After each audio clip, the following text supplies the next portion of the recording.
Mesdames et messieurs, bienvenue au débat du dimanche qui va aujourd'hui parler de la fièvre Ebola. Nous allons également parler de la situation politique très tendue au Niger, la rencontre des groupes armés du Nord au Mali, rencontre qui vient de prendre fin à Ouagadougou.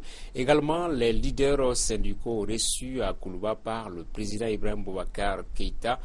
Des questions que nous allons aborder avec nos invités, Adam Cham du Républicain et de arawanexpress.com, Alexis Kalambri des Échos, Makan Kone de Nouvelle Libération et Mamadou Ismaël Konaté, avocat. Santé, la fièvre hémorragique Ebola avance plus vite que la mobilisation pour l'enrayer. Principaux foyers selon l'Organisation mondiale de la santé, la Guinée, la Sierra Leone, le Libéria. Le jeune malade guinéen qui étudie à Dakar est désormais sous contrôle et toujours selon l'OMS, l'épidémie a fait au 30 août 2014 plus de 1500 morts. Le débat aujourd'hui au sein de la CEDEAO, c'est la nécessité de fermer ou non les frontières. Là-dessus, nous écoutons les ministres de la Santé de la Côte d'Ivoire et de la Guinée. C'était à l'occasion de la rencontre ministérielle qui vient de se tenir à Accra, au Ghana. Chaque pays a sa spécificité, a ses réalités. Il y a des pays qui n'ont aucune frontière commune avec les pays affectés, qui n'ont aucun besoin de fermer. Conviendra avec moi. Il y a des pays qui ont seulement, une seule petite frontière, vraiment très petite, qui n'ont pas besoin puisqu'ils arrivent vraiment à maîtriser. Nous avions des difficultés, surtout au niveau terrestre, parce que nous avons identifié 54 pistes illégales utilisées par tous les passeurs et les migrants. Nous avons nos frontières, comme on dit, qui sont poreuses, et la frontière terrestre utilisée, il fallait à un moment donné, vu le flux important de migrants qui traversaient, il fallait que nous puissions avoir la possibilité de maîtriser. Le président a été catégorique, il a dit qu'il ne ferme pas les frontières, ce qui est tout à fait justifié parce que c'est inutile. Les frontières sont poreuses, ce sont les mêmes communautés, les déplacements on ne peut pas les empêcher et on ne peut pas emprisonner des malades, ce qui n'est pas possible, ou des parents de malades, c'est impossible. Mais par contre, si on veut s'aider, on veut aider les familles, on veut aider les malades et leurs familles, on doit pouvoir assurer la lutte en détectant tous les cas suspects, en les prenant en charge, en faisant attention à leurs familles, en surveillant tous les contacts. Quand on peut faire ces 4 choses, on est sûr de venir à bout de l'épidémie. Je ne condamne pas non plus ceux qui ont fermé leurs frontières. Voilà, les ministres de la Santé de la Guinée, de la Côte d'Ivoire, lors d'une rencontre de la CEDEAO à Accra, au Ghana, ils étaient interrogés par nos envoyés spéciaux, Daouda Kamate et Youssouf Djouara Makan Kone. On a l'impression d'être dans un dilemme, une équation, favoriser la libre circulation des personnes au sein de l'espace, mais également contrecarrer cette fièvre, cette épidémie Ebola. C'est un dilemme. Oui, bien sûr, surtout que c'est l'Afrique qui est fondamentalement touchée, et puis la zone, je dirais entre guillemets, la plus légère de l'Afrique, l'Afrique de l'Ouest. Vous avez vu les 2 ministres qui ont parlé, aucun des 2 n'a donné une solution. Moi, je ne suis pas en train de solution. La dame parle de porosité des frontières, tout le monde le connaît. Le monsieur parle du président guinéen qui on ne demande pas à la Guinée de fermer ses frontières. Ces autres États qui doivent se préserver, se protéger vis-à-vis de la Guinée qui est quand même contaminée et tout. Donc, en réalité, on n'a pas de solution et il faut qu'on ait une solution. Il faut que tous les États soient très sérieux par rapport à cela parce que vous avez vu comment est-ce que la maladie avance. Et si nous n'avons pas aucun moyen, nous-mêmes nous ne donnons aucun moyen pour contrer cette maladie, en tout cas prévenir la maladie dès qu'elle arrive, c'est que Dieu nous en préserve, quoi. Alexis, on n'a pas de moyens? Oui, et c'est ce qui est dommage parce que à la limite, les solutions qu'on est en train de prendre, d'abord essayer de sécuriser, c'est important, et faire en sorte que, disons, ça s'éteigne de lui-même. Pour moi, c'est encore artisanal. il est temps que nous avons d'éminents épidémiologistes, nous avons d'éminents chercheurs et tout ce qu'on attend, c'est des recherches ou du moins des solutions, des médicaments de l'extérieur. Je pense qu'on doit être à même quand même d'avoir des laboratoires pour travailler depuis 15-20 ans que Ebola est là quand même. On aurait dû avoir des solutions de chez nous. D'accord. Maître Konaté, faut-il s'alarmer? Je pense qu'il y a lieu de s'alarmer. Quand on voit le rythme auquel cette maladie aujourd'hui se propage sur toute l'étendue du territoire africain, je parle de territoire africain parce que là-dessus, je ne suis pas très en faveur de la fermeture des frontières, étant bien entendu que d'abord, nous avons les frontières dans l'état dans lesquels elles sont, et deuxièmement, vous avez beau fermer aujourd'hui, on n'hésite pas pour utiliser des moyens qui peuvent être même frauduleux pour passer les frontières dans le seul esprit de se réfugier. Je pense qu'aujourd'hui, l'Afrique doit être solidaire. C'est vrai qu'on n'a pas pu anticiper, mais maintenant que la maladie est là, il faut être capable aujourd'hui de pouvoir simplement développer des mécanismes, des vrais mécanismes qui permettent aujourd'hui de préserver les populations africaines. Le Mali peut mettre un mécanisme en place, mais ça ne sert absolument à rien pour le Mali tout seul de mettre un mécanisme en place, alors que le Sénégal est à côté. Je rappelle simplement que le Sénégal, malgré qu'il ait fermé ses frontières avec la Guinée, a eu quand même son premier cas d'Ebola en Guinée, au Sénégal, venant de la Guinée. Oui, un jeune étudiant de l'université de Dakar qui est revenu. Adam, un mot, un premier commentaire là-dessus? Oui, c'est-à-dire c'est un grand défi pour nous, cette maladie, parce que nous n'avons pas, comme tout le monde le sait, de système de prévention assez fort. Ceci dit, il faut dire que depuis le moment que cette maladie s'est déclarée, tous les États, à mon avis, ont pris de bonnes dispositions. Fermer les frontières n'est pas forcément une solution. L'OMS l'a dit. Et puis, bon, les États coopèrent. J'ai entendu le ministre guinéen parler du cas du Guinéen qui a été dépisté au Sénégal. On aurait eu l'impression, effectivement, qu'il y avait une stigmatisation au Sénégal qui indiquait le Guinéen. Mais le ministre a parlé, a dit, mais nous avons fait tous les efforts pour tracer ce jeune homme, nous n'avons pas pu. Et c'est ça qu'il faut faire. Ceci dit, moi je pense que même si la fièvre Ebola est un problème réel en Afrique, et qu'il va falloir du temps pour que l'épidémie se tasse, il faut reconnaître qu'en 2 mois, il a fait moins de victimes en Afrique que, par exemple, l'armée israélienne en Palestine. Il y a également un côté stigmatisation des pays où le virus sévit, notamment de la part des compagnies aériennes. On a vu des hôtesses, des stewards dire qu'ils ne vont pas aller dans tel ou tel pays. Souvent, en tant qu'Africain, ça fait un peu mal, Makam. Bien sûr que c'est choquant. Bon, mais est-ce qu'il faut les en vouloir pour autant? Tout ça, c'est, à mon avis, c'est une question de responsabilité pour nous, Africains également, mais sauf qu'on n'a aucun moyen de donner comme la réplique à des situations comme ça. Sinon, à chaque fois qu'on a en tout cas des situations de crise dans nos pays, c'est les compagnies aériennes ou en tout cas de l'autre côté en Europe et tout, on est un peu stigmatisé à la limite. Les gens, c'est comme si nous-mêmes nous ne prenions pas beaucoup au sérieux. Okay, on va pas particulariser le débat, mais on a l'impression, Alexis, que c'est nous, Africains, qui mourons des suites d'Ebola. Il y avait deux Américains qui avaient été contaminés, mais ils se sont vite rétablis. À un moment, ça avait donné une connotation internationale à la chose. Oui, non, c'est ça, cet aspect-là. D'abord, Ebola n'est pas à prendre à la légère. C'est vraiment une maladie très grave et qui fait des victimes.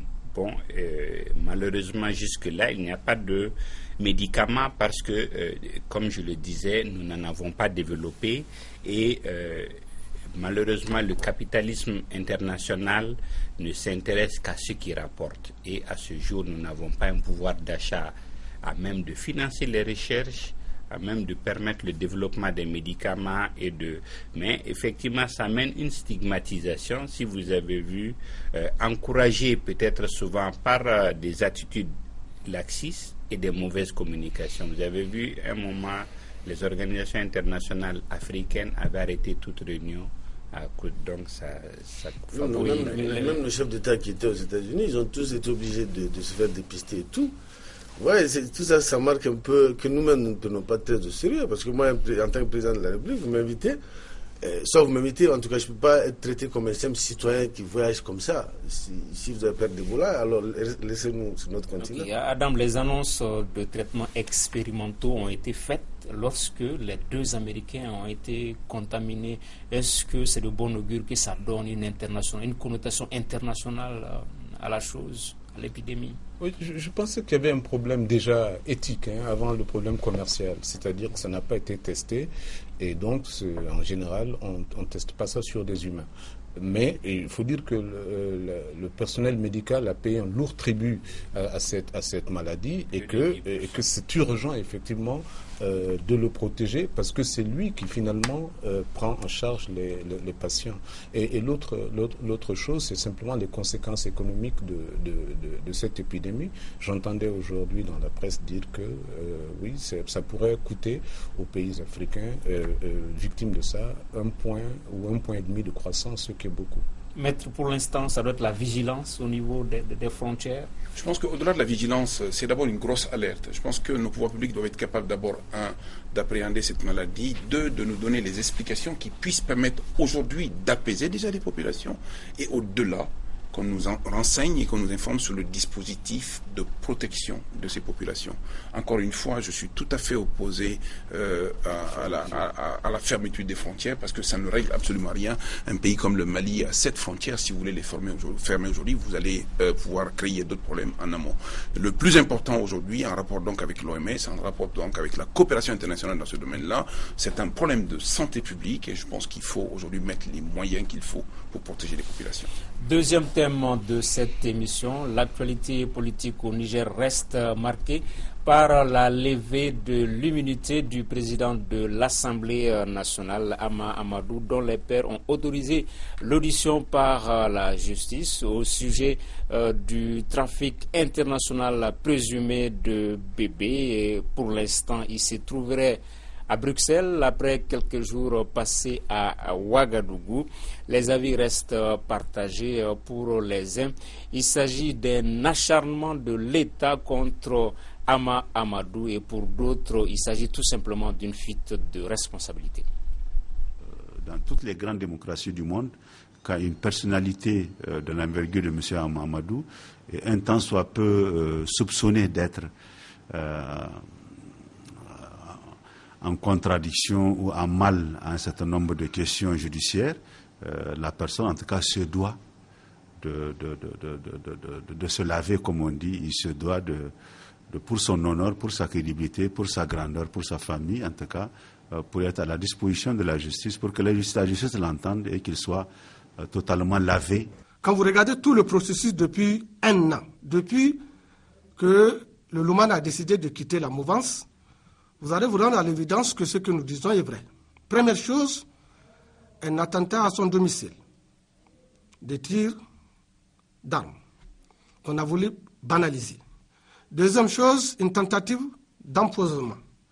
Mais troisième chose, la plus importante, c'est le retrait de la sécurité, de la garde rapprochée du président de l'Assemblée nationale, deuxième personnalité de l'État. Voilà, Alexis Kalambri, la situation politique au Niger qui reste très très tendue à cause de ce rebondissement dans l'affaire du trafic international présumé de bébés. Non, moi je pense que d'abord la fuite est un aveu, premier aspect. Deuxièmement, il avait toutes les armes, il avait l'opinion, il avait, comme le disait le premier interlocuteur, il avait tout ce qu'il fallait pour se blanchir. Le fait seulement de fuir est un aveu de mon point de vue. Peut-on le dire, Makan Koné, si on ne fait pas confiance en la justice en face, peut-être qu'il a préféré fuir. Ses partisans parlent de repli tactique lors de la conférence de presse. Non, moi je crois que c'est pas, en tout cas, c'est pas très courageux de sa part. La première fois que j'ai vu cette dépêche, ça m'a fait rire. Je me suis dit, c'est qu'en Afrique qu'on peut voir ça à la limite. C'est comme la deuxième personnalité du Niger. C'est une affaire dans laquelle son épouse est en prison. D'abord, Hein? Deuxième épouse. Oui, son épouse. Bon, deuxième, troisième épouse, c'est épouse que grand frère. C'est une affaire dans laquelle sa deuxième épouse est en prison. Je me dis, d'abord, ça pose la question de la moralité, de la crédibilité même des gens pour lesquels nous votons. Parce que c'est comme le président de l'Assemblée nationale qui s'est retrouvé dans une affaire de ce genre. Est-ce qu'avec Alexis, vous n'êtes pas un peu sévère, puisque un de ses partisans a égrené, il a fait la rétrospective, hein, une attaque à son domicile, on retire ses oui, mais c'est quand même. etc. Mais est-ce que ça valait la peine? Si vous voulez fuir, c'était en insécurité, il peut fuir depuis là. Mais là, il a attendu qu'il soit interpellé par rapport à cette affaire, quand même, cette affaire tellement bizarre de trafic international de bébés, pour s'enfuir. C'est ça la moralité de l'affaire. Moi, je vois pas. C'est le président de l'Assemblée nationale, même s'il était arrêté, on ne peut pas le traiter comme n'importe quel détenu. Surtout que, non, je base mon argumentaire. Il devait, à mon avis, c'est-à-dire, si lui n'a pas confiance dans la justice de son pays, c'est grave pour le Niger, pour le pays tout entier. Et puis, je me dis également que l'important pour lui, c'était de rester. Parce que ces partisans parlent de reculer pour mieux sauter par rapport à la prochaine présidentielle et tout. Il va revenir à quel argument pour dire, bon, moi je crois que c'est quand même pas très très courageux de ça. Oui, Alexis, vous voulez ajouter quelque chose? Je disais, mon argumentaire se base sur le fait que en 2008, il a été en prison. Il était impliqué dans une affaire de détournement. Il est resté, il a été en prison et puis il a été, disons, blanchi, il est sorti. Il n'a pas fui en ce moment. C'est pour ça qu'il dit la fuite est un aveu. Maître Konaté. Oui, les deux sont vraiment un tout petit peu méchants pour le président Hama qui, malheureusement, c'est vrai. On peut dire que, je ne sais pas s'il a fui, mais il est parti. Tangara disait d'ailleurs qu'il est à Bruxelles. Au jour d'aujourd'hui, je pense que personne ne sait où il est. On sait simplement qu'il a dû franchir les frontières terrestres à partir du Niger pour arriver au Burkina Faso et que de là-bas, on a l'information aujourd'hui qu'il est parti, mais où, on n'en sait absolument rien. Cette affaire a un rôle en politique parce que simplement, il y a un homme politique de premier plan au Niger qui est impliqué. Mais cette affaire est une affaire de droit commun. D'abord, à la base, il faut savoir qu'il s'agit d'une substitution d'enfants. C'est que le président Hama et son épouse, la deuxième, sont soupçonnés d'avoir mis la main sur un enfant nouvellement né de provenance du Nigeria en étant passé par le Bénin pour arriver au Niger, alors même qu'il est mis en cause que cet enfant n'est pas naturellement d'eux. Il y a un acte de l'état civil qui a été établi à la demande au moins du président Hama pour faire le lien de filiation entre cet enfant, lui Hama, et son épouse. C'est vrai, son épouse est arrêtée aujourd'hui et lui-même n'a jamais été appelé, n'a jamais été mis en cause. Il a été question simplement de réunir le bureau de l'Assemblée nationale, parce qu'on est hors session aujourd'hui, pour demander à ce qu'il soit probablement entendu, parce que le juge d'instruction en a exprimé le vœu. Donc sur cette base-là, il est parti. Mais aujourd'hui, c'est vrai que c'est sous nos tropiques en Afrique que l'on voit des choses de cette nature.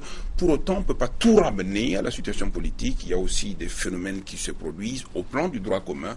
Il y a lieu aujourd'hui pour le président Hama de donner tout l'éclairage nécessaire ici, et la justice, on ne recule pas pour mieux sauter. Il n'y a pas de repli stratégique en matière de justice. Quand on est convoqué en justice, on répond à la justice et on s'explique. Ok, même si c'est le Niger en 2014, Saddam Cham, selon les partisans de Hama. Moi, je trouve que c'est assez grave qu'une personnalité de premier plan, comme le dit Maître Konaté, soit impliquée dans ce genre de scandale. C'est bananier. Ceci dit, le pouvoir et la justice nigérienne auront tous les problèmes pour démontrer qu'il ne s'agit qu'un d'un problème de droit commun, parce que depuis un an, il y a comme une sorte d'acharnement contre le président de l'Assemblée nationale. Et nous avons entendu son partisan égrener un certain nombre de faits malheureux. Mais il faut signaler qu'il y a eu une dizaine d'accusations. Et qu'au-delà des personnes, ce qui revient encore, c'est vraiment, à mon avis, l'instabilité nigérienne. C'est vraiment un pays étonnant où on a des contre-pouvoirs citoyens, où on a une société civile assez forte, mais chaque fois, le problème de ce pays a été sa classe dirigeante qui n'en finit pas de l'amener constamment en transition. Oui. Ok, allez-y. Je pense qu'on ne peut pas parler d'acharnement parce que, comme on a vu, il y a une douzaine de dames en prison. Et il y a un ministre en fonction qui a été... Oui, non. Il y a un ministre en fonction qui était impliqué, qui a démissionné, qui est en prison. Ama lui-même est assez, disons, difficile à cerner. Si vous avez vu dans son parcours... comme lui parlait de sous-tropique, on peut dire que l'instabilité politique, à la limite, c'est lui qui l'a toujours créée au Niger. On a vu, c'est lui qui avait amené pendant la cohabitation le blocage qui a amené le coup d'État de Barima Nassara. C'est lui qui s'est allié au président pour avoir la majorité et élu président de l'Assemblée nationale vire dans l'opposition. Ça ne se comprend pas. Oui, mais Alexis aussi, ces problèmes ont commencé en août 2013 lorsqu'il a décidé de se retirer de la mouvance présidentielle. Créant une instabilité politique. Là aussi, c'est un fait. C'est à partir de ce moment on peut parler peut-être d'acharnement. Oui, non, mais peut-être acharnement est un mot trop fort. Mais ce qui est certain, c'est que ces problèmes ne datent pas, ne commencent pas avec cette histoire de bébé volé. Il y a déjà un an qu'il a des problèmes. Même si ce que Alexis dit peut être fondé. Je ne pense pas qu'il soit le seul problème de la classe politique nigérienne.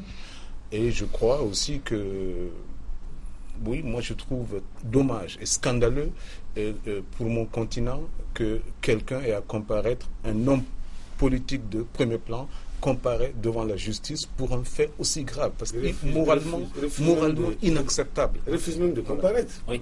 Maître, selon toujours un des partisans de Hama, il a quitté le pays parce que le procureur a adressé une requête, non pas pour l'auditionner, mais pour l'arrêter. Bien sûr, je pense que visiblement, on ne peut pas non plus... Alors qu'il paraît que dans des cas de figure, il aurait dû être auditionné d'abord. Bien sûr, non. D'abord, il faut le placer dans son contexte et dans son statut. Il est homme politique, mais il est quand même le président de l'Assemblée nationale, donc le deuxième personnage, et il est couvert du statut de député à l'Assemblée nationale, donc il a l'immunité. Deuxièmement, il est mis en cause dans le cadre d'une procédure judiciaire, c'est tout à fait normal. L'entendre également. À partir du moment où le juge d'instruction qui est instruit dans le cadre de ce dossier a exprimé le vœu de l'entendre, il est passé par le procureur de la République, qui lui-même a saisi le ministre de la Justice. Il y a une procédure qui est en œuvre aujourd'hui pour l'entendre. On ne pouvait pas demander de l'arrêter, seul le juge d'instruction pouvait l'arrêter. Ça, c'est le premier point. Et le deuxième point, moi je ne sais pas pourquoi le président Hama est parti, qu'est-ce qu'il a craint, de quoi avait-il peur pour aujourd'hui fuir non seulement son pays, mais fuir également la justice de son pays, alors qu'une procédure est en cours. Et troisièmement, ce qui est le plus important à dire, c'est que les faits sont graves, sont excessivement graves, nonobstant le fait que par ailleurs, il a été mis en cause sur des aspects typiquement politiques. Mais là, il s'agit de faux en écriture, de l'état civil, d'une part, et d'autre part, il s'agit probablement de vol d'enfants sur un territoire étranger. Et c'est là-dessus qu'il faut être regardant. Je pense qu'il faut absolument tirer aucune conséquence, ce d'autant plus que le président Hama lui-même a décidé de saisir la Cour constitutionnelle pour éventuellement que cette institution se prononce sur la possibilité ou non, par ce bureau de l'Assemblée nationale, en l'absence de Hama lui-même, de pouvoir l'autoriser à ce qu'il soit entendu par la justice. D'accord. Sur le trafic présumé des bébés, ses partisans disent que jusque-là, il n'y a pas encore de preuves. C'est une présomption, et ça, il faut le dire. D'accord. Mais il faut dire que le rapport UNICEF du Nigeria dit que ce trafic existe au Nigeria. Il existe bel et bien. Bien sûr. L'autre chose, c'est, Maître Konaté, je parle sous votre contrôle, mais il me semble qu'il y a eu un cas en France où le juge a obligé des élèves à se prêter au test ADN. Et il me semble que ça aurait été la solution... il l'a offert, Hama. Voilà. Hama l'avait offert, mais à partir du moment où il dit que son épouse a été incarcérée, du coup, il dit qu'il ne se soumet plus au test ADN. Mais je pense que le juge d'instruction va sans doute le demander. Voilà, parce que c'est ça qui peut blanchir. En fait, c'est un fiant qui complique un peu la situation. Mais je pense qu'il va revenir. Il faut qu'il revienne. Il faut qu'il revienne, c'est ça. Une autre sous-question, Alexis, est-ce que tout cela ne pose pas peut-être la nécessité de revoir les statuts, le statut des chefs de file de l'opposition? Il est le principal challenger du président pour le scrutin de 2016. Est-ce que ça ne pose pas la nécessité des statuts pour nos chefs de file de l'opposition dans le pays? Les renforcer davantage? Pas peut-être l'opposition, parce que pour moi, priori, ce n'était pas un problème d'opposition, c'était un problème de coalition majoritaire qui se dissocie en chemin. Donc, il y a plus une question de morale en politique et de respect des engagements que de renforcer. C'est vrai, il y a cette question de cette problématique de devoir à renforcer l'opposition, de faire en sorte que l'opposition, mais lui au départ n'était pas opposition. Personne ne met, c'est dit, le président de l'Assemblée est l'émanation de la majorité, normalement. En 2011 quand même.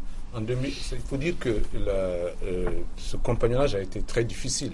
Et en 2011, il a fallu Kadhafi, Compaoré et puis le général Abakar Salami pour que cette coalition se fasse. Donc je pense effectivement qu'il y avait des questions de positionnement déjà pour la présidentielle, quoi, qui ont dû jouer entre les deux. Ok. Une affaire donc que nous allons suivre de très près. Troisième thème de notre émission. Fin ce week-end à Ouagadougou de la rencontre de certains groupes armés du Mali ayant signé la feuille de route du 24 juillet dernier à Alger. Les 10 mouvements entendent parler d'une seule et unique voix lors du deuxième round des pourparlers intermaliens qui débutent ce lundi à Alger. Nous écoutons ici quelques réactions. À l'issue des débats, les partis ont convenu, ont reconnu la légitimité de la lutte que mène le peuple de l'Azawad Nord Mali depuis plus de 50 ans pour jouir d'un statut spécifique conforme à ses réalités géographiques, économiques, sécuritaires, sociales et culturelles. Que cette lutte n'a jamais abouti à une solution juste, globale et définitive. Aussi, les partis sont convenus de lutter par tous les moyens pour que l'Azawad Nord Mali soit enfin régie par un statut juridique conforme à ses spécificités dans l'intérêt supérieur de toutes ses composantes.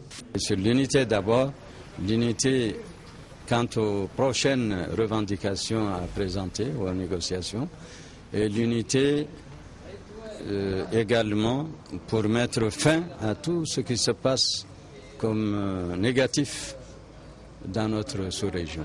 D'ailleurs, pour notre bien ensemble et pour le bien de toute la sous-région. Voilà, Makankone, quand on regarde les mouvements armés, ils renoncent certes à l'indépendance, mais tiennent à ce qu'ils appellent le statut juridique et politique de l'Azawad. Oui, bien sûr.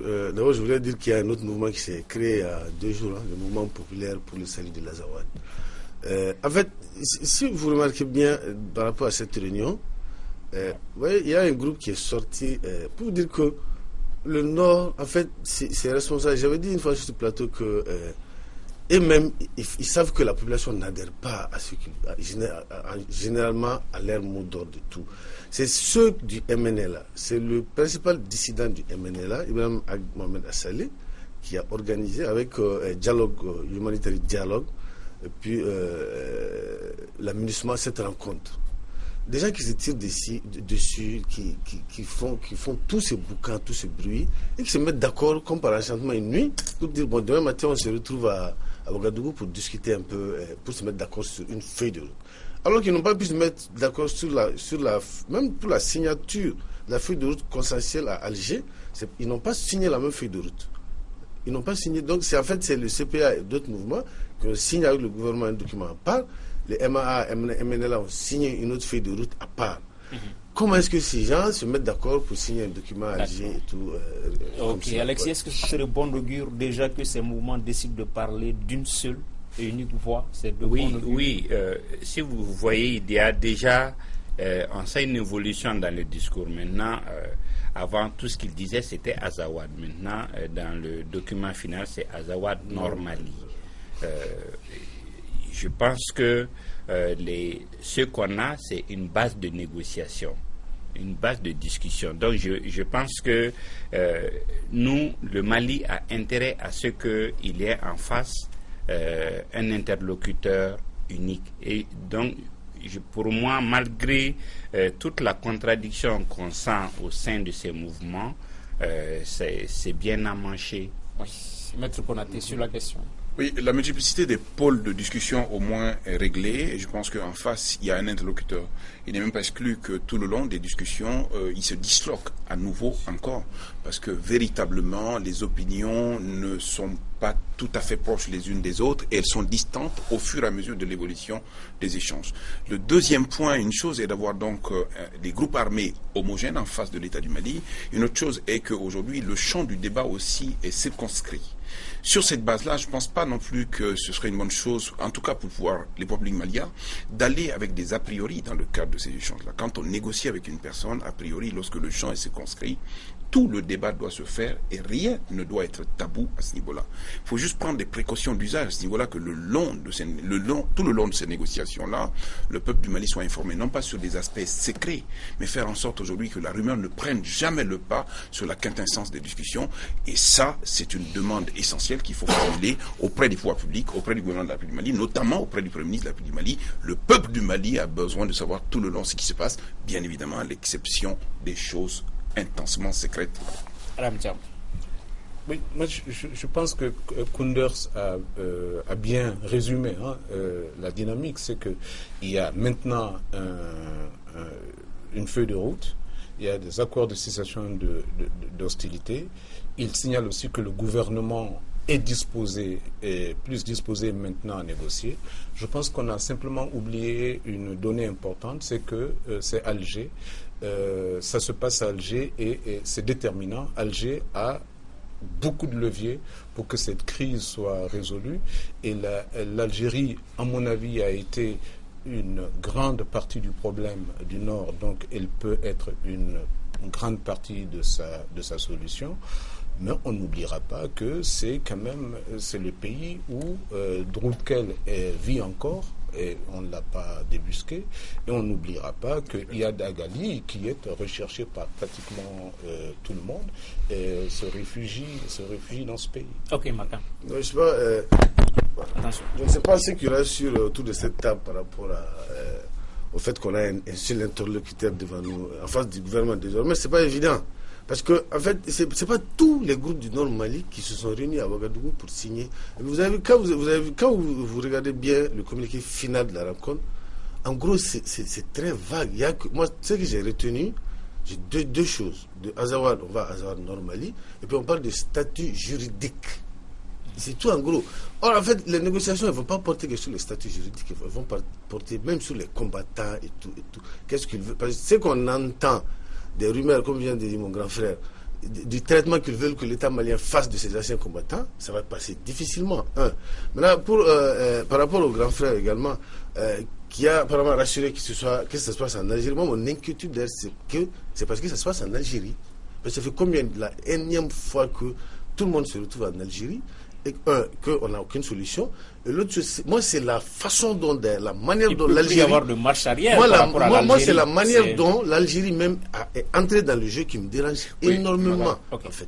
Ce que veut dire Adam Thiam et que je partage aussi, c'est qu'il n'y avait pas de solution sans l'Algérie. Si on prenait le risque d'aller ailleurs et de faire fi de l'existence... Mais que l'Algérie n'a jamais été la solution, grand frère. Oui, non, mais je veux dire, on n'aurait pas pu envisager... Elle a été une partie du problème. Exactement. À partir du moment où elle a été une partie du problème, aujourd'hui, on peut envisager qu'avec elle, on peut aller vers des solutions. Le deuxième point, c'est que personne n'est naïf. On sait bien que ces groupes se mettent ensemble en même temps qu'ils se disloquent. Mais aujourd'hui, on a quand même la quintessence des groupes. Et je reviens au point que tu as souligné tout à l'heure, à savoir qu'aujourd'hui, ces groupuscules ne sont pas tout à fait représentatifs des populations locales autochtones là-bas. C'est une évidence absolue. C'est d'ailleurs ce qui dénote de ce que, à tous les coups, ils se disloquent. Parce que visiblement, les intérêts défendus par les groupuscules militaires ne sont pas tout à fait les aspirations profondes des populations locales. Je termine juste sur ce point-là, encore une fois. Je suis parfaitement à l'aise que ça se passe à Alger, avec l'ensemble des personnes qui aident aujourd'hui à la recherche de la solution, y compris le Burkina Faso qu'il faut saluer. Mais aujourd'hui, la communauté internationale doit être suffisamment mobilisée derrière cette affaire pour que plus jamais il n'y ait de crise au nord du Mali. Alexis, ensuite, je pense qu'il ne faut pas oublier l'environnement. Au nord du Mali ou au nord du Mali? Alors, je ne sais plus quelle est la bonne formule. Au nord du Mali. Au nord du Mali. Je répète, au nord du Mali. C'est comme c'est une zone. Alexis Kalam. Je voudrais dire que, disons, l'environnement, ou du moins l'actualité, n'est pas à négliger. Et c'est quoi cette actualité? D'abord, l'Algérie n'a plus de diplomates en otage au moment où s'ouvrent les négociations. Deuxièmement, on sent que les parrains de certains mouvements sont vraiment fatigués. Parce que si vous avez vu, c'est vraiment contraint et forcé que certains sont allés à la table de négociation et ont signé. Et ensuite, les populations de plus en plus de cette partie, de plus en plus expriment leur ras-le-bol quand même, parce que ça a trop duré. Et comme disait Adam, il n'y a pas de solution sans l'Algérie. Et je reste optimiste parce que si vous voyez les négociations de cette année, c'est quand même la première fois que c'est assez ouvert et assez interactif. C'est-à-dire, on sait à peu près qu'est-ce qui se passe en Algérie, qu'est-ce qu'il y a sur la table et l'opinion semble être prise en charge. Donc je pense qu'il n'y a pas trop d'inquiétude. Il reste que certains termes restent toujours intrigants, comme Azawad/Nord Mali, ou statut particulier ou large autonomie. C'est-à-dire qu'on ne sait pas quel va être le contenu de tout ça. Je pense simplement que je ne vois pas l'Algérie en train de cautionner une négociation qui aboutira à l'indépendance de l'Azawad, parce que elle a son sud, elle a sa question Touareg, le Niger a sa question Touareg. Je ne pense pas que les négociations qui commencent à Alger pourront donner autre chose simplement qu'une amélioration de l'accord de Ouaga du 18 juin. Parce que tout le monde est fatigué, hein. Le gouvernement est fatigué, les mouvements, les groupes armés sont fatigués, ils ne peuvent pas tenir longtemps, ils n'ont pas les moyens d'une longue guerre, et la communauté internationale est aussi fatiguée de ce qui se passe au nord du Mali. Et je pense que je pense très sincèrement qu'on va avancer vers une solution peut-être pas forcément cette fois-ci, parce que les mouvements ne sont pas homogènes à part le ACUA. Il y a encore un peu de réticence au sein du MNLA, mais c'est la partie peut-être minoritaire du MNLA qui essaie de s'opposer. Ok. Alexis, c'est quand même dommage pour l'État malien que le GATIA ne soit pas présent autour de la table, puisque c'est un groupe armé également. Présent, il aurait un peu équilibré la balance en faveur du Mali. En fait, puisqu'ils n'ont pas de velléité contre l'État, je pense que c'est, à la limite, ils auraient pu ne pas être présents, mais pris en charge comme une concession de l'État. Je pense que puisqu'ils ne s'inscrivent pas dans une logique de scission ou de belligérance contre l'État malien, effectivement, c'est une concession de taille de l'État de ne pas les avoir imposés. L'État doit les imposer. Oui, non, mais le GATIA n'était pas là parce que était invité à Ouaga seuls les groupes armés qui ont participé aux négociations d'Alger il y a quelque temps. C'est ce qu'on m'a donné comme raison. Mais l'autre chose un peu inquiétante, c'est que Kontao, qui est quand même un sédentaire, était à Ouaga sur le quota du MNLA. C'est la dissidence de Maître Aruna Touré, CMFPR. D'accord. Ouais. Ok. Non, d'accord, mais c'était sur le quota du MNLA. J'allais juste souligner un point. En 30 secondes. Ouais, c'est la visite récente du MNLA au Maroc. Il faut prendre ça en compte, c'est pas à négliger également. Le MNLA, le ministre des Affaires étrangères du Maroc a reçu les responsables du MNLA il y a, je crois, il y a 2 jours, un truc comme ça. Bon, maintenant pour les Gatia, en fait, Gatia MPC, je crois que ces gens aussi, ils marquent leur présence. S'ils ne sont pas dans le mouvement, ils sont morts en réalité. Même des anciens députés qui créent qu'ils sont derrière Gatia MPSA, par rapport à la question du Nord, s'ils ne sont pas avec un mouvement, ils sont morts politiquement et tout. Donc je crois que ça explique aussi un peu que les uns et les autres. D'accord. Dernier thème de l'émission, des leaders de centrales syndicales du Mali reçus à Koulouba par le président Ibrahim Boubacar Keïta. IBK s'est entretenu avec des responsables de l'UNTM, de la CSTM, de la CTM et de la CDTM. Objectif, rechercher la détente du climat social. Alexis Kalambri, on a l'impression qu'au Mali, pour être pris au sérieux, en tout cas reçu à Koulouba, il faut aller en grève. Oui, en fait, non, pas du tout. Non, je crois pas. En fait, c'est vrai que la grève de l'UNTM a mené des poussées de fièvre, mais ça s'inscrit dans le cadre du dialogue et ça aurait dû intervenir plus tôt, j'en conviens. Mais un gouvernement ne peut pas aller sans le dialogue social, sans, disons, un fil conducteur entre, disons, le gouvernement et les syndicats. J'explique comme ça. Mais est-ce que c'est un aveu pour le gouvernement que le président aille au charbon, qu'il reçoive lui-même les responsables syndicaux? C'est un ratage complet pour le gouvernement de la République du Mali, mais c'est aussi un ratage complet pour tout le pouvoir exécutif de manière générale. Je ne peux pas comprendre que dans ce pays-là, on soit surpris par un mouvement social comme celui-ci. Si on est normal, si on est véritablement organisé, il n'y a pas de raison qu'il se passe une année sans que le chef de l'État et le gouvernement de la République du Mali ne reçoivent les partenaires sociaux dans le cadre d'un cycle permanent de négociation.